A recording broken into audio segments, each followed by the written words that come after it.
On October 19th, the children of Israel were assembled mourning and with humble hearts.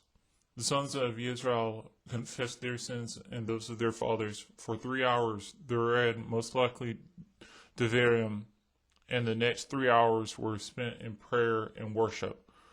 The 8 Levium on the platform led the congregation in a hymn to acknowledge His majesty in creation, to show gratitude for this election and covenant between the Eternal One and Abraham and his descendants, to praise Him for the deliverance from Egypt and provision in the wilderness, for His conviction and punishment for man's sinful response, for His goodness, for His gracious reply, and for the heroes which He lifted up in the time of Joshua's death and Shaul's, between the time of Joshua's death and Shaul's anointment.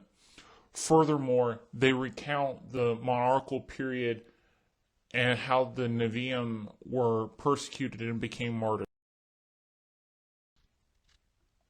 The hymn continues thanking Him for keeping His covenant and mercy and seek His intervention. In the past, their forefathers, kings, leaders, and Nevi'im suffered under every overlord from the days of the king of Assyria. They sought intervention because of the oppressive taxes that they had under the Persian government. The generations under the Neo-Assyrians and Neo-Babylonians weren't obedient to His word, Torah, and testimonies. Their forefathers didn't serve Him in the blessings or land they were given.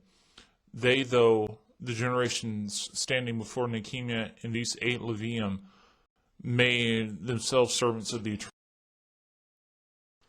After the covenant is made and written onto a document, the seals of various people are attached to it. A signature, if you will. Nechemyah, the governor, 22 Kohanim, 17 Levium, and 44 leaders put their seals on the covenant, and the rest of the congregation gathers around them and swears to follow the oath. The oath states that they will live by Torah, will perform and obey all the mitzvot, or commandments, rulings, and laws of Adonai, forbid their daughters and children to marry into pagan families, and not to buy the merchandise of food of gentile merchants on Shabbat or on a holy day. In addition, they will not plant or harvest or collect debts in the 7th year. They will impose a yearly $2.24 for a temple tax. They will gather sacrificial wood by clan. They will bring in the first fruits of the fields, trees, vineyards, and they will bring in the firstborn of the livestock and the first doe. Furthermore, they will bring the 10% from the field to the Levium and their contributions, wine and olive oil, to the Kohanim in the storehouses or storerooms. Those that minister, sing, or guard will do their duties as the people do theirs for the Beit HaMikdash.